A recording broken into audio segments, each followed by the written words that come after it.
السلام عليكم ورحمة الله. النهاردة هنكمل تعليمنا في مايكروسوفت اكسل. النهاردة هنشرح كيفية ادخال خريطة 3D ماب او خريطة ثلاثية الابعاد في مايكروسوفت اكسل. احنا عندنا هنا الشيت اللي قدامنا، في الشيت ده في بعض المدن العربية ودي قيم مبيعات، وفي هنا بعض البلاد العربية وبرضو قيم مبيعات اللي قدامنا. هنختار مثلا المدن اللي عندنا وهنيجي نعمل هنا، نروح لغاية insert، هتلاقي فيه 3D map، open 3D map.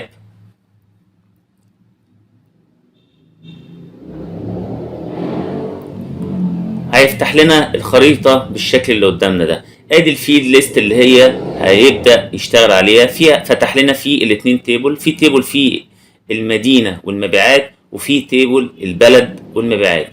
هنختار مثلا، يا اما نختار من هنا يا اما ممكن نقفلها ونيجي عند الداتا هنا ونيجي نعمل اد فيلد. اد فيلد هنا هنقول له المدينة. هو على طول اول ما تختار المدينة هتلاقي فيه اختار سيتي. ولو اخترت البلد هيختار هنا كاونتري. وفي هنا اول هتلاقي بص عمل لنا في دوتس لكل مدينة موجودة. طب احنا هنا عند الهايت هنضيف ايه اللي يعرضه؟ هنضيف مثلا طبعا اللي هو اللي قدامنا ادي المبيعات. اول ما نختار المبيعات عمل لنا زي ما احنا شايفينه بالشكل اللي قدامنا ده. الشكل اللي قدامنا ده اللي هو الاشكال اللي فوق. لو انت عايز تغيرها هندوس على تشينج كذا، هتبقى دي نقط. النقط زي ما احنا كده شايفين كلها هنا في ازرق. طب في هنا هنختار دي، هيعمل لنا الوان وفقا لكمية المبيعات او حجم المبيعات اللي متباع في كل مدينة باختلاف عن المدينة الاخرى. هنا بالماوس ممكن تكبر او تصغر، وممكن من هنا تصغر او تكبر، وهنا تقدر تعمل التفاف او روتيشن للخريطة بالشكل دوت.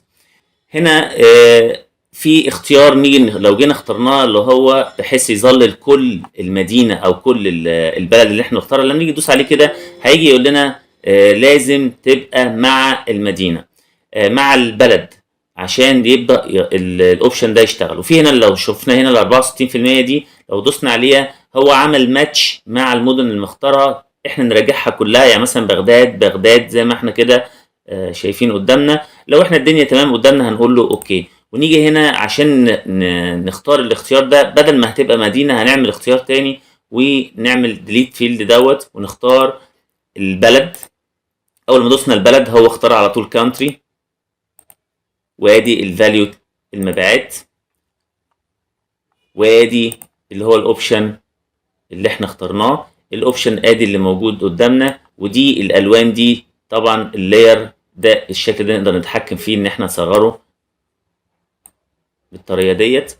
وممكن كمان نعمل حاجه اسمها لاير اوبشن. اللاير اوبشن دي عشان تغير الالوان، بدل ما اللون ده ممكن اختار اللون ده او اللون دوت، هو هيختار اللي هو الدرجه بتاعه اللون.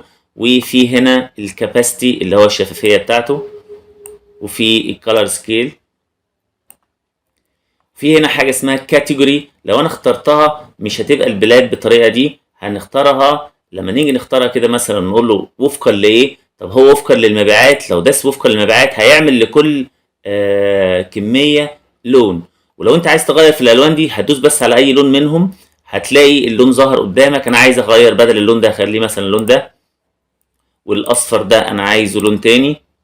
هنا بقت الالوان انت بتختارها بتتحكم فيها كل لون على حسب الكمية بتاعته. ولو انت مش عاجبك كده هتيجي الكاتيجوري ده تشيله، يرجع تاني لدرجة الالوان اللي احنا اخترناها من الاصغر للاكبر. في فوق هنا موجود لو انت دوست على لاير بينس هيختفي اللي هو القايمة اللي على اليمين، ولو دوست اللي على الشمال ديت هتختفي من قدامنا. وفي الماب ليبلز لو انت دوست عليها هيظهر لك اللي هو البلاد مكتوبة. ولو انت اخترت فلات ماب هيخليها لك خريطة مسطحة بالشكل ده بدل ما تبقى كروية. هنضغط عليه تاني ترجعه تاني بالطريقة ديت. ولو انت عايز تدخل 2D chart، لو عايز تدخل رسم بياني هيدخله لك اهو وفقا للون اللي انت مختاره. عامله لك اهو بدرجة البلاد، واللي هو بالكميات او المبيعات اللي فيها. لو انت غيرت اي لون من هنا، اول ما تغير اللون هيتغير هنا وهيتغير هنا وهيتغير في كل حتة موجودة هنا. ادي برضو تاني يتغير في كل اللي احنا شايفينه ده. طبعا المبيعات دي لو انت عايز تغيرها بدل ما تبقى بالطريقة دي، او ان انت تحطها في مكان تاني غير الاماكن اللي موجودة. في هنا اللي هو السيم، انت ممكن تختار سيم من اللي هو من الاشكال اللي موجودة دي او الستايلز اللي موجودة ديت اهوت. حاجة مثلا من الاشكال ديت بالطريقة اللي انت تريحك. وفي هنا ان انت تعمل من الموضوع ده، تعمل حاجه اسمها كرييت فيديو. كرييت فيديو ده تقدر تعمل فيديو من الخريطه ال 3 دي او الثلاثيه ديت، وتحطها في برزنتيشن او عرض ليك، تقول له بس كرييت وتحفظه في المكان اللي انت عاوزه. وبعدين هتلاقي الامتداد بتاعه ام بي 4 تحفظه وتدخله في العرض او البرزنتيشن بتاعك. في حاجه اسمها بلاي تورز، اول ما تدوس عليها هيشغل لك التورز اللي احنا شايفينه دي بالطريقه ديت، وتدوس على اسكيب هيخرج منها. وفي لو انت عايز تدخل تكست بوكس، هتيجي مثلا هنا تقول مثلا افترضنا ان انا بكتب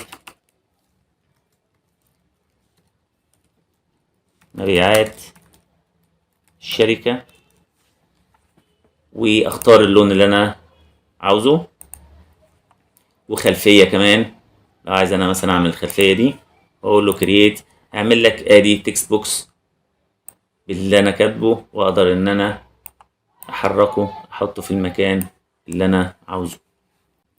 وفي لو هنا دوست على كابتشر سكرين، لو دوست على كابتشر سكرين كده ورجعت للفايل بتاعك، ادي الفايل عند البلدان مثلا، وجيت هنا قلت له بيست او لصق، هتلاقي الخريطة زي ما احنا كده عاملينها. لو عملنا كده بس عشان نوضحها شوية، ادي الخريطة بالشكل اللي انت عامله بالطريقة اللي احنا عاملينها. ادي مبيعات الشركة فوق، وادي الشارت او الرسم البياني، وادي اللاير اللي بيوضح منين لفين في الكمية بتاعتها. وانا اتوقف هنا النهاردة. متنسوش تدوسوا لايك وسبسكرايب عشان يجيلكوا كل ما هو جديد. شكرا والسلام عليكم ورحمة الله.